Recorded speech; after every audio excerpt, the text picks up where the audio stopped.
What is going on, guys? Big Cloud here, back again. What's going on? Before I start, man, let me just say thank you to everybody who came by the RGT. We have officially reached episode 50.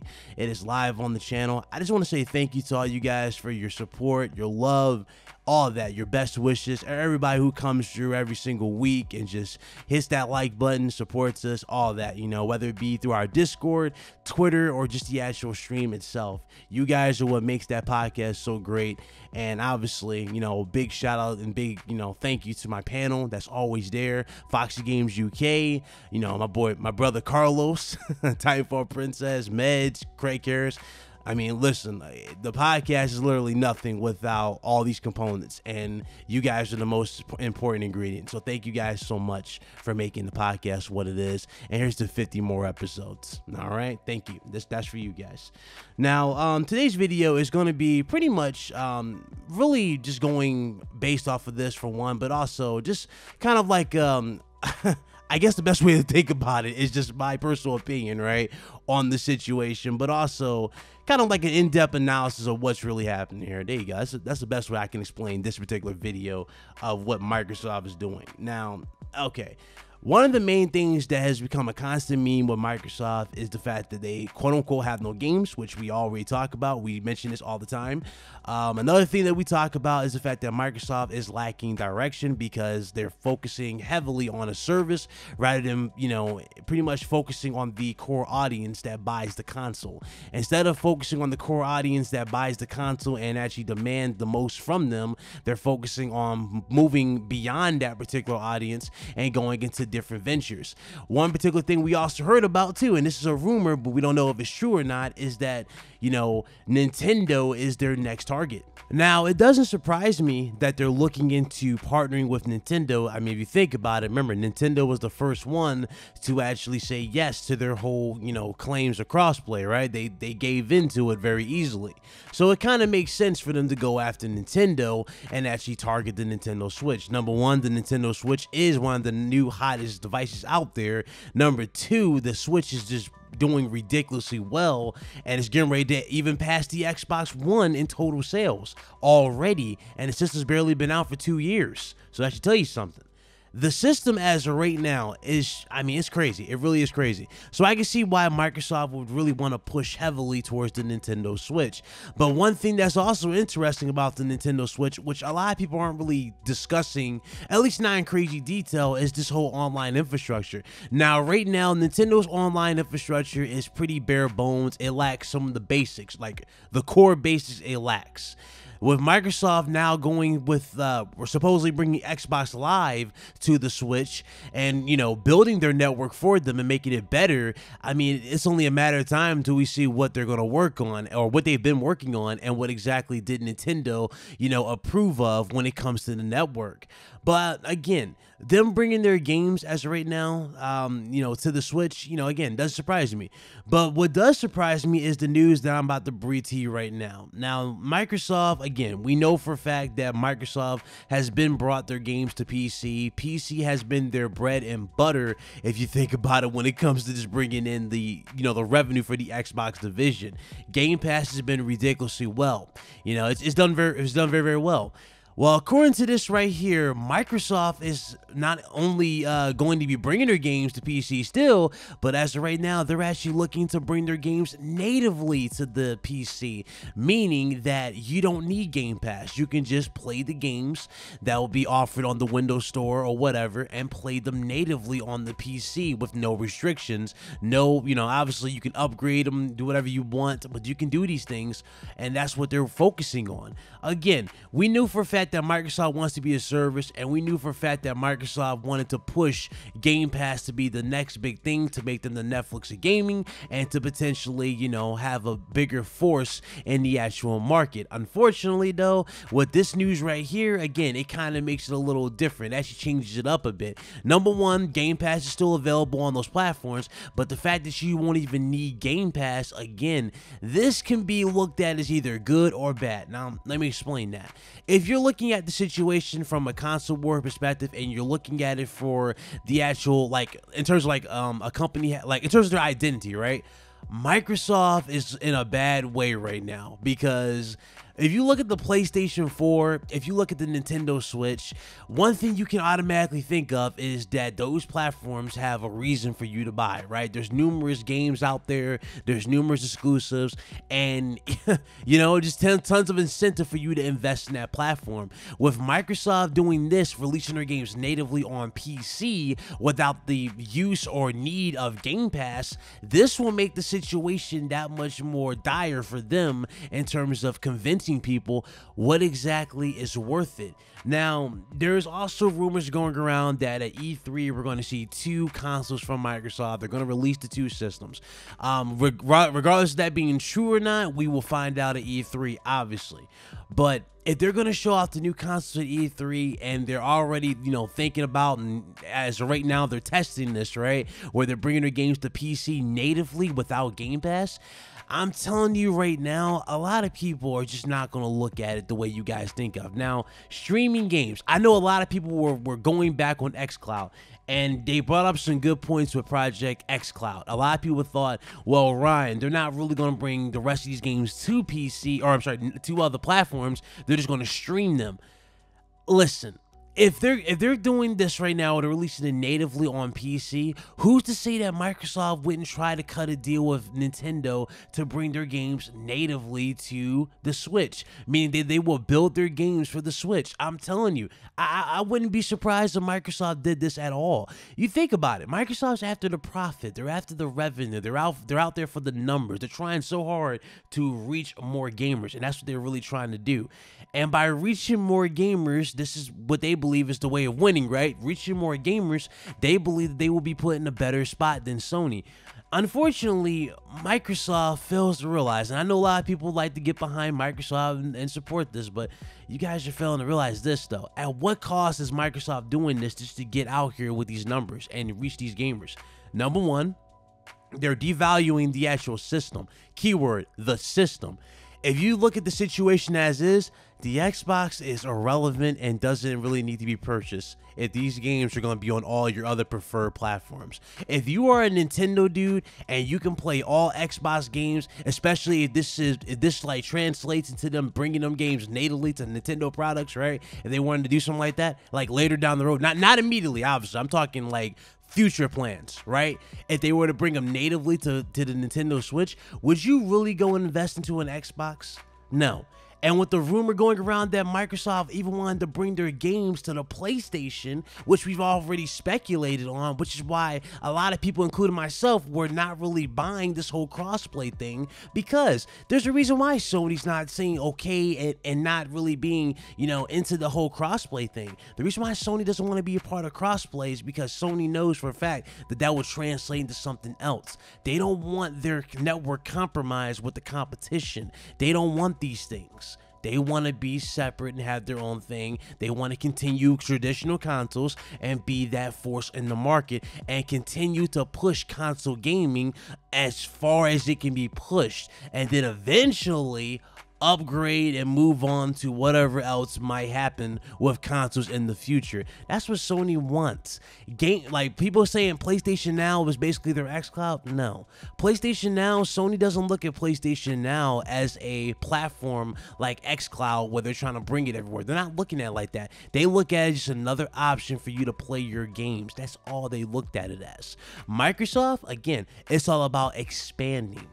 And Microsoft's goal is to expand more and to get into more gamers' homes. That's been their, you know, thing. Now, before, it was Kinect integration. Like, remember, this Microsoft's always been thinking about, like, one thing I can say about Microsoft, they are thinking about the bigger picture, and they are thinking about improving and going further. But one thing that's always been on their mind is other stuff aside from what matters, and that's gaming. If you look at the start of this generation, it wasn't necessarily about being the best gaming console. Now, was it? It was about being the all-in-one entertainment system. Microsoft focused heavily on NFL fantasy teams, TV, and your DVR and all that. They were focused on that particular aspect. They weren't focusing on becoming a top tier gaming platform like the Xbox 360 was. Now, one thing, you know, people can say whatever they want about the 360. The 360 was a great console. Despite the limited hardware failures, the 360 still at the end of the day was the best thing that could have happened to Microsoft. And here's why. The 360 showed that Microsoft could be a big force in the gaming market if granted the opportunity and the proper direction. Now, many factors did play into the 360 success, such as Sony being arrogant with a $600 console, right? Not only that, but Sony having a system that was hard to develop for. All these things played a huge factor in Microsoft making a mark on gaming with the 360. And even with those accolades, that should tell you something about Microsoft. It's possible for Microsoft to be more than what a lot of people are allowing them to become. But the thing is, people don't want to talk about this stuff or be upfront. And this is what's led us to this situation. Whether you agree or not, I'm sorry, but this is just how I feel on the subject. This is just my personal opinion on what's going on. With Microsoft bringing their games natively to PC without the need of Game Pass, again, this is... It doesn't surprise me at all. It doesn't surprise me. It's the long-term goal. The long-term goal, ladies and gentlemen, is to reach more gamers. They want to reach more gamers. They're saying they want to reach the billions of gamers. Okay. In order for them to reach the billions of gamers, they need more than just Game Pass. Because right now, Game Pass is very limited, especially for PC users. You only have access to Play Anywhere titles with Game Pass. With making this decision to make all games native on PC, this expands their market even greater to reach more gamers. And the same thing can be said if they were ever to decide to bring their games to even more platforms outside of Game Pass. This is all what they want to become. They want to be a bigger platform. And at the end of the day, it's turning them into more of a third-party developer, you think about it, than anything else. These new studios that we're talking about that they got, again, we do know that there are a few studios in here that we can speculate on what exactly could be made for, right? But at the end of the day, we still have to wait. And this is another problem that they're facing too, is the long wait time between games and the console. If you're going to have a service, you need those compelling games to entice people to buy into the service. Microsoft needs those compelling games for people to get into the service. All right, Halo, Gears, and Forza have done what they can do, pretty much. You know, the diehard Xbox dudes who like Halo, Gears, and Forza have already bought the system, and they will buy into the service immediately if this ever was the case, right? But what else do you have? And that is the key thing going into it. And that's just how I feel on the subject. This isn't me being biased. This is me being upfront with you. If you're gonna say I'm biased with this, I'm sorry, but I don't know what to say to you. But this is me being upfront. Microsoft is really trying to go all out with something else here, and that's their key focus. And their key focus is to do this. And by doing this, again, it is what it is. Is it bad? Right? Is it bad for gamers? No. For gamers, it's not bad because gamers can play more games, you know. But as a company perspective, like let me rephrase that. Even from the company perspective, it's not bad because they're bringing in profit, right? And gamers, do benefit. But if you're talking about the loyalists, the people who buy into these platforms, especially just for, what they offer different from the competition, this takes away from them, because you think about it, if you don't have anything that makes you unique to the competition, then you're not necessarily appealing to a lot of people, if that makes sense. We know for a fact that Sony is known for those exclusives that range from every single category, right? So we know Sony's got a bunch of games that are only on that platform that they have a variety of that you can definitely go and get lost in. Nintendo caters to their own, and they have numerous games that's only available on that platform. And, that's what they have. And those games bring in the revenue, or not really revenue, they bring in the newer comers, right? That's what they have. You can't just rely on third-party games. People who want to say third-party games are all that matters, you're wrong. Third-party games are good and all, but let's be real here. Third-party games, a lot of these third-party games have been lacking and have been overhyped. You don't believe me? Just look at the scores and look at the reception of a lot of the top-tier games that have released this generation. Just look at them. I'm just saying. And then compare those to the actual in-house first-party talent from Nintendo and Sony. And hell, even Microsoft. There are a few gems that Microsoft does have. You know, Cuphead was one. How many third-party developers are making games like Cuphead? How many third-party developers are putting that type of effort into games nowadays that are third-party developers? You think about it, we only go to like a small handful when it comes to third-party devs that actually push games in like to the extreme. You know, we know Rockstar pushes the graphics, they push the storytelling. We know third-party developers like Rocksteady push the story-driven games and make great superhero games, right? These developers, there's only like a handful of these developers that actually push them. Ubisoft would be amazing at making a good chunk of these games if they actually cared enough to stop worrying about, you know, finding crappy ways to insert microtransactions. You know, the Assassin's Creed series could be right back on top and being back to what made it great if they would stop with the retardation and stop recycling the same timelines. You know, it's sad. It really is sad, but that's the way gaming has been as of late. And I'm just being upfront with you. You know, you need those first party games, and this is something that will never change. You need them. It's always been a need. It's always been a tag team effort. If you want to put wrestling terms in this, it's a tag team effort. It takes a lot from every particular side to make this a great experience. You can't just rely on third-party developers to have the best experience on a platform. It takes effort on all sides. You need your indie developers. You need those AAA third-party devs. You need your first-party studios. You need everything to make the best value for the consumer. And that is the facts. That's not fanboy logic. That is just legit logic. Gaming logic there, you know? That's me being upfront with you because I care. And that's what they're missing. Now, again, when this eventually happens, you know, or I'm sorry, let's say they announced it. I'm not even sure if they would announce this at E3, but if they announced this at E3 that, you know, they have full compatibility with PC. Yeah, it's gonna be interesting because, you know, again, the rumor what the two consoles are gonna be showing at E3. But I guess we'll talk about this more when it eventually, you know, when more news and I guess leaks, you know, surface for this, right? But man, I'm telling you, man, this is this is insane. You know, it's insane. I can understand why Microsoft wants to go this route because, again, pretty much the standard has been set, right? Gamers have bought into Game Pass, but man, I'm telling you, Microsoft is definitely seeing, you know, things in a bigger perspective, which I can definitely respect. But man, I mean, at what cost are they really trying to do, you know, this perspective? I mean, it's like, come on.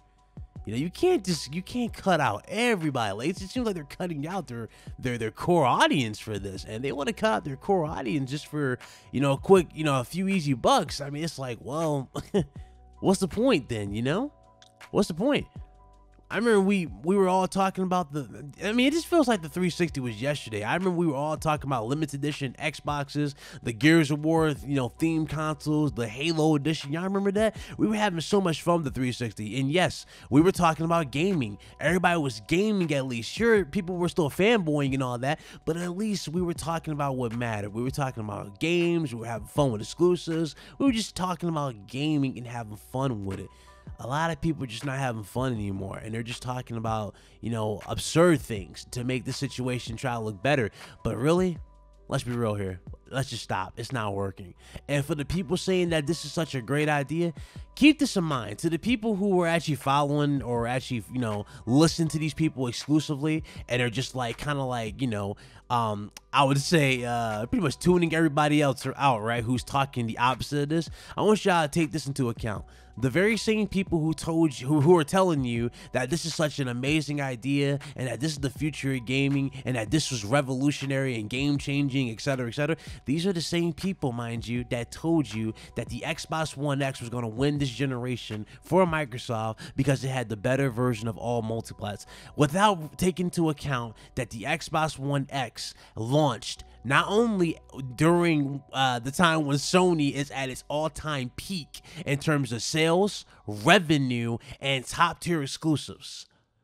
This is the logic that you guys are following, and I want you to take into account what exactly makes more sense to you. Does that even make any sense to you at the end of the day that Sony will lose to the Xbox One X when they have dropped nothing but quality games left and right? And I'm sorry if I'm coming off kind of harsh, but I'm not trying to, but I'm just being upfront with you. That is the truth at the end of the day. Microsoft is lacking in all fronts. And a new console that you guys are putting more faith into, it's literally a rinse and repeat of what we just seen with the Xbox One X. It's literally nothing. What you guys are talking about is a small band-aid on a ridiculously huge wound right now. A tiny little band-aid ain't gonna feel, or I'm sorry, it's not gonna seal the wound that has been put into their community, into this community, and in their own actual, audience. I'm telling you, man, to those of you who are thinking that acting loyal to Microsoft is actually the right way to go about it, you're going about it wrong. You really are going about it wrong.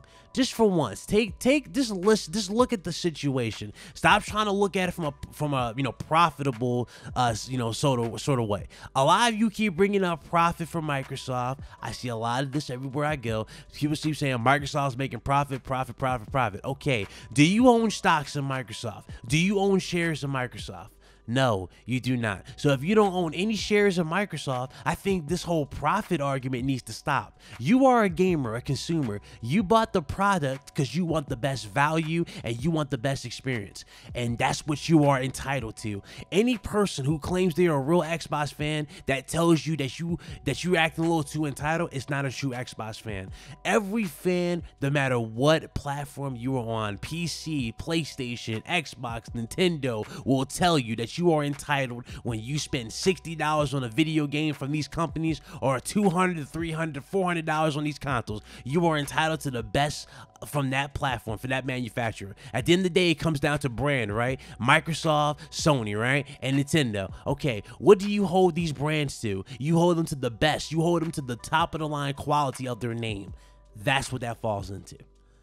All right, and I know I haven't done a video like this in a long time because, to tell you the truth, I didn't need to, but with this information right here, I just had to do it. So there you go. That's my thoughts.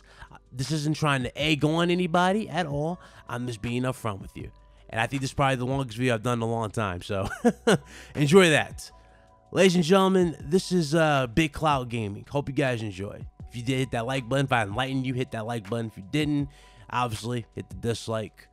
If you were new here, hit that subscribe button. Definitely. I appreciate you guys. Shout out to everybody again. And yeah, that's it. Big Cloud signing out.